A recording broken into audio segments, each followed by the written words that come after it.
Anxiety, it can manifest subtly, or it might descend unexpectedly like a tempest.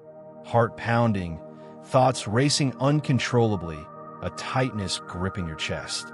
In such moments, feeling overwhelmed is common. Yet you possess strength. You are never truly without power.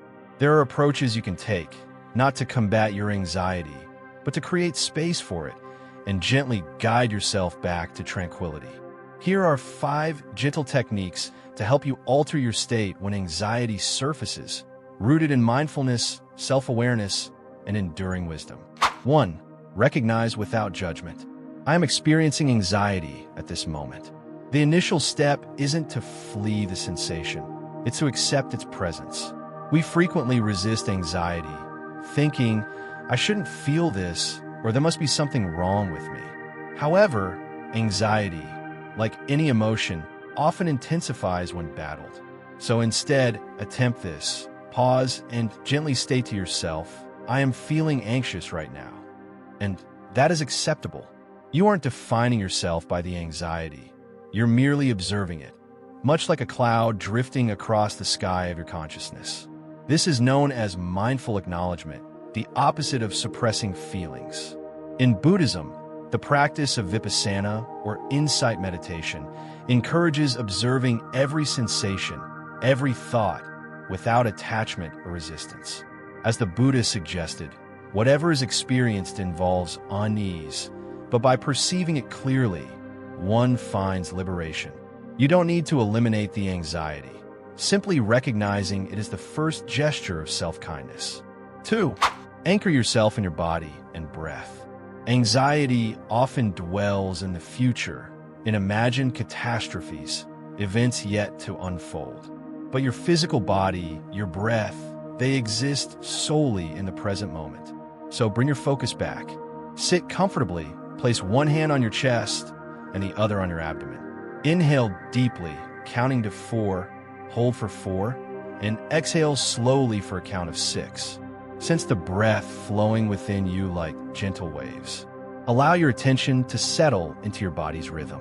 This is embodied presence, a practice validated by both ancient traditions and modern neuroscience.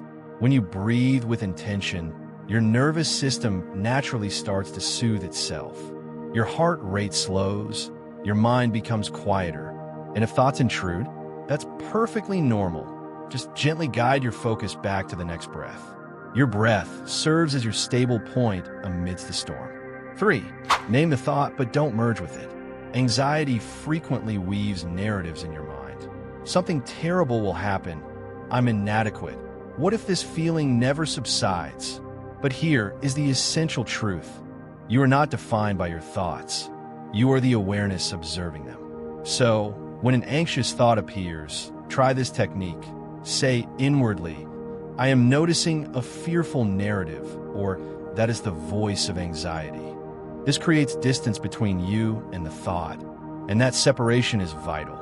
In Buddhist philosophy, thoughts resemble transient clouds, constantly shifting, never fixed. The sky, your awareness, remains unaffected. Labeling thoughts in this manner is also a therapeutic method known as cognitive defusion, taught within acceptance and commitment therapy, ACT. You learn to observe the thought rather than debating it or becoming submerged in it. Allow it to drift by. You don't have to accept everything your fearful mind suggests.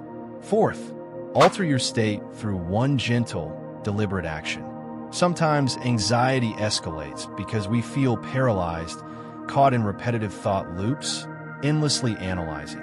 One of the most effective ways to interrupt this pattern is through gentle movement. Not as an escape from the feeling, but to shift your relationship with it. Rise and stretch slowly. Prepare yourself a warm, comforting cup of tea. Step outside and notice the sensation of the air on your skin.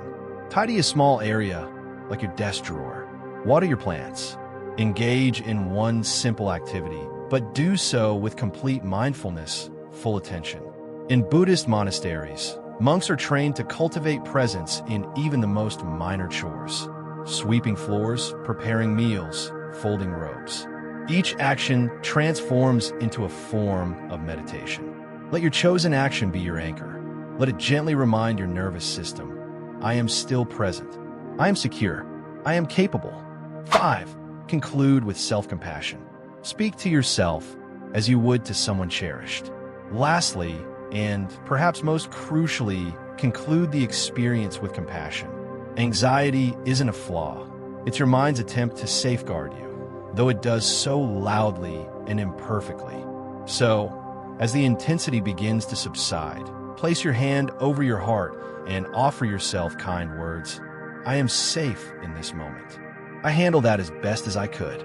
It's all right to experience these feelings. This is a self-soothing practice, an application of loving kindness, or metta.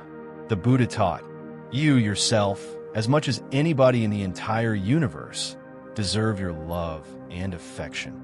Converse with yourself as you would with a dear companion, gently, patiently. Even if the anxiety hasn't entirely disappeared, you've faced it with courage. That act alone is significant. Anxiety might reappear, sometimes uninvited, sometimes feeling overpowering. But each time it does, you now possess tools to meet it. Awareness, breath, space, movement, and kindness. You are not flawed, you are human. And within your moments of fear lies the inherent power to return, gently and steadily, to a state of peacefulness. If this offered you some comfort today, please consider subscribing. I share further gentle insights, calming methods, and mindful guidance to help you navigate life's storms. And if someone in your life is facing challenges with anxiety, perhaps share this with them as well. Sometimes, the faintest glimmer of light is all that's needed to help us find our path once more.